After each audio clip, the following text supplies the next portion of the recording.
Welcome to another week of Barstool Perspective, where we give you the news in booze. I'm going to start with a bit of an apology. I've got to drive to Bardstown, Brett, so I'm drinking this stupid NA beer that we've been making fun of for several weeks, giving it a shot. It's all the rage. So for those of you, Julia, that drink when we drink, I'm not going to be drinking that much because what's the fucking point? This is full strength beer, so at least one of us is doing some work. Let's get into the beer news of the week. AB InBev had a pretty good quarter, all things considered. Yeah. Now, Bud Light is still down. It's stagnating. It's not dropping anymore. It's not coming back, though. According to their C-suite exec over at Anheuser-Busch, quote, people have just moved on. New habits have been formed.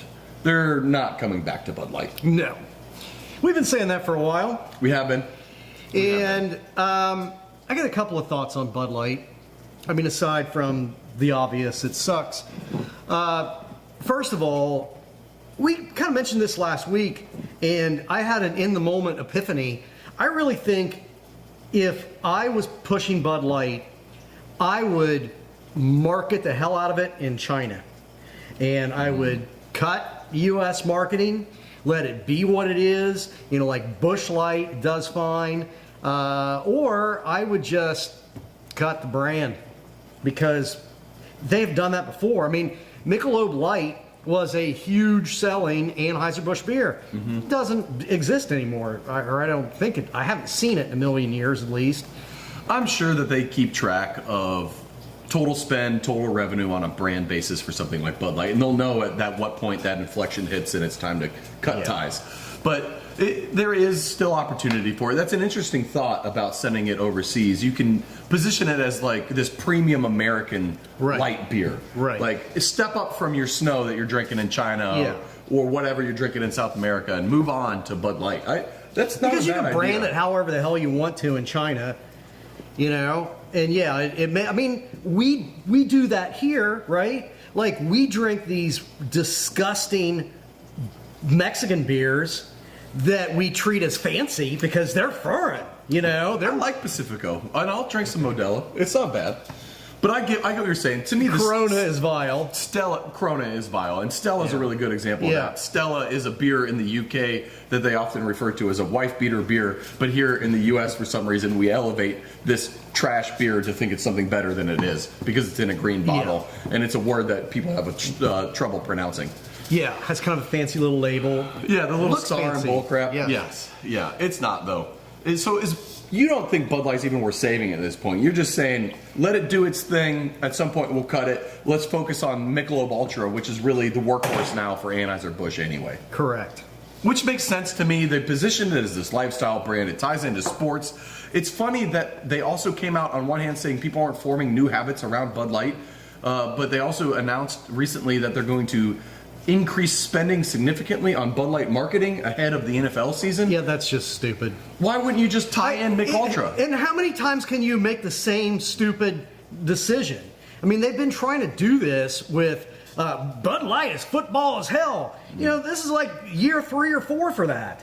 And how's that working out? Yeah. I mean, even before the whole controversy, their marketing was bad. It was ineffectual. And I think that Anheuser-Busch isn't Anheuser-Busch doing pretty well as a company primarily because of increases in overseas markets? It is. Domestically, it's because of Michelob Ultra, and overseas markets also is buoying up the country in other aspects. And it's doing well. Now, depletions are down for Anheuser-Busch globally, 4%. Depletions is the rate of sale that they're seeing. So they're selling less beer. But revenue per barrel sold is up almost 2%. So they're selling less beer, but they're more profitable than they have been, which means that they've been making cuts. You lose 30% of your best-selling beer overnight, you're gonna start making cuts right away. And those cuts that they've been making for the past year have been paying off. Now, on the other hand, a company like Heineken, who predominantly does very well in foreign markets, is having a horrible year right now. And they've announced that they're going to start making deep cuts, trying to save $500 million a year, basically mimicking what Anheuser-Busch did a year ago. That's a lot of money. $500 million a year. That's so much money. Yeah. Where do you cut $500 million a year when you're making beer? First of all, if I'm Heineken or I'm Anheuser-Busch, I'm probably looking to shave about $100 million off of CEO pay. You know where I can 100% guarantee you not one penny is going to come from? CEO pay. So throw stock buybacks into the mix as well. You're going to have to, right, and you're going to have to, if you're not going to cut marketing, and it sounds like that's not the plan. Yeah. You know, they're going to keep spending money on marketing, and they're not going to cut the upper floor pay. Mm-hmm. So they're going to have to screw employees, people who actually work for a living. Yep. They're going to take the biggest hit, and you're going to find ways to cheapen your already bad product. That's all you can do. If you're increasing marketing spend, and you're right, they will not stop stock buybacks. They will not cut their own pay because they're fucking greedy capitalist pigs. So what's the only thing left to do? It's exactly what you said. It's cut employee salaries, stop wages, cut jobs, put more work onto less people, and cut product quality, because that's the only thing you can do. Yep. It really is depressing. Mm-hmm. You know, we've been talking about foreign overseas markets, foreign beers. What the hell does that even mean? I mean, where is like Bud Light is an American beer? They can slap America on their label all they want, but you know, it's not an American company. No, it's a Brazilian company, and Heineken's European, and I mean, what's even the biggest American beer company anymore? Yingling? Yeah, probably. I mean, I think they have surpassed Sam Adams. And, you know, Yingling has done, I wish I didn't hate those people so much, because, you know, I would like to be able to drink that oldest, truly American beer. Yeah. Yeah. And I do sometimes. It's okay. You know, it's not a good beer, but it's drinkable. It's fine. Yeah, they got bottles primarily, which is nice. I like drinking out of a bottle. Yeah. Label's cool. Yeah. Well, speaking of foreign beers, Modello is now the most advertised beer in the country. It's crazy. Yep. I don't think I have seen a Modello commercial. I feel like I can picture them in my mind. I saw them a lot on during the NBA season, especially on streaming. But yeah, I don't. Maybe I have, and they're just not memorable. That could be. I mean, it's Modello, so it takes after the beer. Mm-hmm. Speaking of beer, in the UK, much like the rest of the world, they're going through University of Kentucky? That's a good question. United Kingdom. They're going through a cost of living crisis similar to the rest of the world with inflation and yada, yada, yada. What? How did Bidenomics get to the UK? You know, that's a good question. You know when Biden called the UK up and told them to leave the European Union? It really just went all downhill from there. Right. Yeah, then he went over and he jacked up interest rates in Germany, all across Europe. Yeah, it's crazy. That evil bastard. So who knew he even had the energy for it? So what's depressing here is the fact that the average pint in the UK, and I think it's important to clarify that a pint in the UK is not 16 fluid ounces, it's 20 fluid ounces. The average pint price has eclipsed £3, which is about $3.85 USD. God. They are pissed that the average pint is over £3. My God damn. Can you imagine if it was that cheap in the US still? Those are the days. So they're extremely worried because the only thing that pub prices have continued to do is go up. They're also having issues with quality. It's hard to get good cask beer anymore, let alone have it sell. Cellar people, why would you keep them on staff when you can just buy kegs of cheap-ass lager and make it cold, and then you sell that as your selling point? In addition, there's a pub group called Stonegate that I think highlights a lot of the issues on the pub side. They own over 4,000 pubs in the UK, and they're $3 billion in debt. They're financially fucked at this point, and they have gone through emergency financial moves right now where they're pulling in about $250 million in cash, or 250 million pounds. They're giving their debtor a seat on the board, and they've increased the loan terms to 2029 in order to hopefully stabilize cash flows.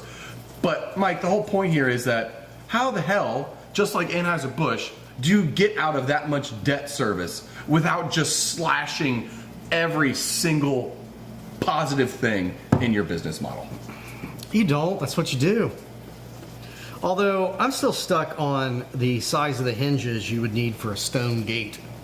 Like, I think the problem starts with the name. Your bad ideas start right out of the gate. It's a little disappointing just to see that this issue is global. Maybe it's heartening. I don't know.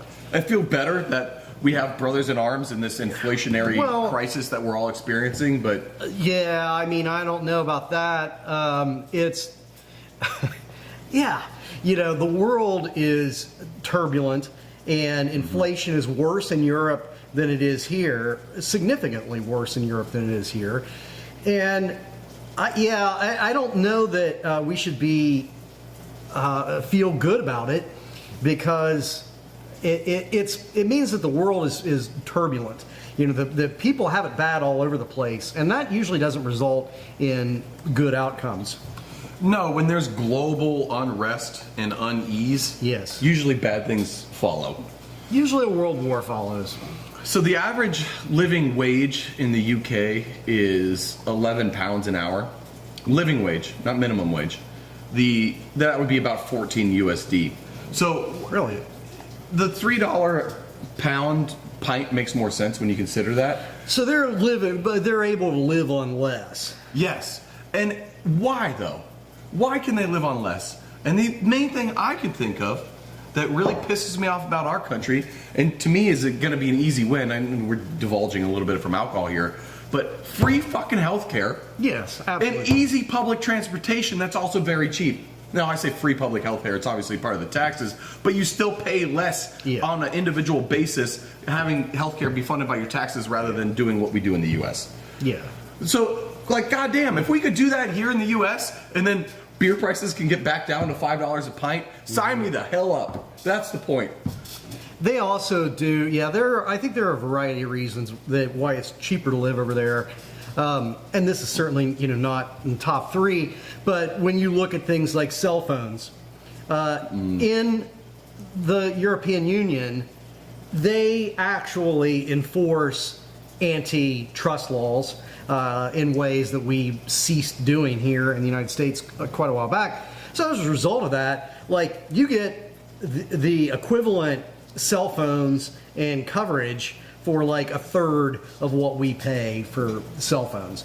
So that's just one example of how, actually enforcing antitrust laws and encouraging true competition results in lower prices for a lot of things. Everything that we learn in high school about base level economics, they actually stuck to, where our free market capitalist country largely isn't. Right. But socialism. So, in wine news, Vintage Wine Estates. Maybe you've heard of them, maybe you haven't. They make over 60 different types of brands of wine. They sound fancy. Well, have you ever heard of the fancy wine brand Layer Cake? Ooh, yes, I have. That nice $8 bottle at your gas station. That is disgusting, disgusting wine. Yeah, it does taste like cake. Like cake in a bottle. It's like a bunch of processed sugar. It's vile. I don't want anything to do with that. No. Now, that's not to say all of their brands are that much of a gimmick, but they do have a large range of wine options in their portfolio. They have filed bankruptcy. They did a public offering in 2021. 2021, they did a public offering. Their share price was around $12.63 per share. It ended at 11 cents per share when they filed bankruptcy. Good God. This, to me, just really is a highlight of the wine industry as a whole. They went public via a SPAC, which is a way to go public. What's a SPAC? Special something company. I don't really remember what the acronym stands for. Producer Dan, what's that stand for again? Special something acquisition company. Yes.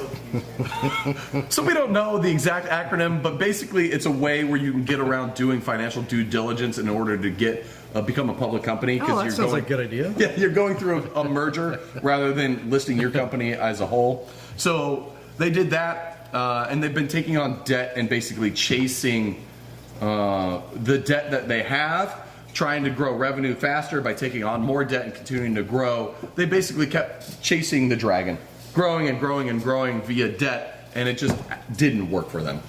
Does that remind you of anything? I feel like that sounds like Oldenburg to me. That does sound like Oldenburg. Yeah, and I mean, Oldenburg, I think, was a little bit different. Oldenburg was doing gangbusters business, and they just expanded too rapidly. Mm-hmm. And this company has done something similar, where rather than going public to expand, or they went public to expand rather than taking on private equity, which is what Oldenburg did. They've just been opening more and more tap rooms, tasting rooms for their wine, because a large part of their wine business and their revenue came from direct-to-consumer sales, which is a higher margin than selling through Kroger or something like that. So I think, to me, this whole story, like, I'm not going to be crying over spilt layer cake, but to me this highlights the whole problem with American wine industry anyway. It's not relating to a new generation. They're not innovating, and they're just chasing good money with bad, or bad money with good, and the whole thing is set to collapse, in my opinion. When the boomers go, so too does the wine industry. I guess the question is it possible to make cost-effective wine? Yes. Cost-effective meaning, cost-effective to produce it and sell it at a reasonable amount of money. This is the largest issue I have with manufacturing in the United States as a whole, is most of it is debt financed. And when you debt finance something, you're taking what is slim margins. In manufacturing, a good net profit is usually around 8%. An acceptable one is around 5%. Like, that is tight. So when you take on debt and you have to finance that debt as well, that 8 and 5% now goes down to like 2 to 5%. So you're talking razor thin margins, and if you have one or two bad hiccups, and then you take on more debt in order to try to chase further growth in order to cover up those bad years, but you don't hit it, you're just compounding your issues. And I think that's largely the problem with all of this. So if you debt finance a winery and a wine operation, is it feasible to make cheap product? No, I don't think it is. However, if you can pay with cash, if you inherit a business, if a winery's existed in your family for 100 years, like a lot of European stuff, it's easier to make $15 bottles that are amazing world-class stuff like they do in France. But here in the US, we can't. Everybody wants to turn it and burn it. And the only way to do that, especially with the growth that we see in revenues, and then the next generation has to buy it at that inflated price, generally the only way to do it is through debt. Well, with wine, you also have the problem of how we do real estate taxes here. And I mean, what the hell is 40 acres of Sonoma Valley real estate taxes these days? I didn't even think about that. That's got to be through the damn roof. Yeah, absolutely. It's got to be crazy. Let me digress into a broader economic question that I have for you, Brett. Please. So, all of my life, I hear repeatedly that tax cuts for the richest Americans stimulate the economy. All right? So I heard recently that this year is like the largest number of small business bankruptcies in history, I think, modern history, at least post-depression. A bonkers amount of fucking small businesses have gone down. Yeah, and it has to do with interest rates on small business loans and fluctuating rates. I think it's like 36% since 2023 have closed. Yeah, that's crazy. And I mean, that's a lot of people. That's a lot of people working really hard whose dreams are being quashed. Yes. And it's because of these jacked up interest rates that are aimed to hurt small businesses and put people out of work and make stuff generally more expensive so that we buy less of it. Now, why is that? Why is it that when you want to slow the economy down, you screw over small businesses and working class people? If tax cuts to the rich stimulate the economy, wouldn't the first thing you do be to tax the rich? Or, is it maybe that's bullshit? Mike, Sorry, it's just a. we both know the answer to that question. Well, in other economic doom and gloom news on our retail side, Domino's CEO has come out and said that a shocking amount of people are now choosing to pick their pizzas up rather than get them delivered, and that says there is a bleak reality coming to our economy. Mike, are you surprised by any of that? If I may quote Jane's Addiction, nothing shocking. Not really, man. I mean, first of all, delivery has become more expensive. There seems to be additional fees and charges that are tacked on in addition to tipping somebody. So, all of this nickel and diming, finding additional ways to charge you more money for things, I'm absolutely going to go pick it up. Yeah, Unless I'm drunk as hell or something. That's the only way I won't. I'm the same boat. At this point in time, if you're tacking on service fees and delivery fees and minimum delivery charges, like, this is bullshit. And a lot of those delivery fees don't actually make it to the driver. They're a hedge against you tipping. So if you tip, like most of us do, and you tip fairly well, the driver won't get a cent of that delivery fee. It goes back to the company. And if it's someone like Domino's, they don't need that extra $5. That's just theft. They don't refund it to us. They don't give it to the driver. So by you tipping, you're actually just paying the company more money, and the driver doesn't really get anything more. But if you don't tip the driver, he's going to basically shit on your porch. Right. Because the driver doesn't understand. And I wouldn't be surprised if the driver didn't actually even get that fee anyway, even if you didn't tip. Yeah. So, like, it just sucks. It sucks. It does explain, though, why I saw a DoorDash driver shitting on my neighbor's porch the other day. I've been against DoorDash from the beginning. It never made sense to me. When you're adding a middleman to the equation that doesn't need to be there, it's only going to cost us more. Yes. Like, that's it. They're not helping you. They're not doing it because they're fucking nice. No one wants to ruin their car to bring you your shitty McDonald's that you could have went 5 minutes down the road to get yourself. And we've been through the economics of this in the past, where DoorDash and all those companies, they are charging the restaurants, and then they're also charging the consumer, and the drivers aren't making a living wage. And on top of that, somehow, most of those companies aren't even turning a profit. Yeah, it's gross. It's gross how much a founder of a company can pay themselves when they're not making any money. Yeah. Like, I don't get it. I didn't take a salary for 3 years here at Urban Artifact because we weren't making money. Why should I pay myself if we're not making money? That's the other broader economic question I have of, like, what is the threshold? How rich do you have to be where it's okay for you to lose money constantly and still be given massive amounts of money? Because, like, all these small businesses, your interest rate goes up 3 or 4 points, and you're in there busting your ass 7 days a week, and you still go under. Mm-hmm. The reality is, if you're not bringing in money, you go out of business. But you can be Uber or a bunch of other businesses like DoorDash, and somehow you can hemorrhage millions and millions of dollars every single year and still be, worth $1 billion somehow, with a CEO that's getting paid, exorbitant amounts of money. Well, and if you're the CEO too, like, what do you even care? Because at that point in time, you're set for life. Golden parachute your way out of that situation and be done with it. Yeah. No, and speaking of outrageous amounts of money and what it says about our economy, in cannabis news, Tilray, which is one of the country's largest cannabis companies, they're also very big in craft beer. They bought recently 8 brands from Anheuser-Busch. They own Sweetwater, I think, and a couple other brands. They posted on this last fiscal year a loss of $222 million. Good God. On around $800 million in gross revenue. How much does the CEO make? Quite a bit of money. Quite a bit of money. Now, what's interesting with this whole situation is that I want to talk a little bit more about the company, and then we'll get into details about their split between drugs.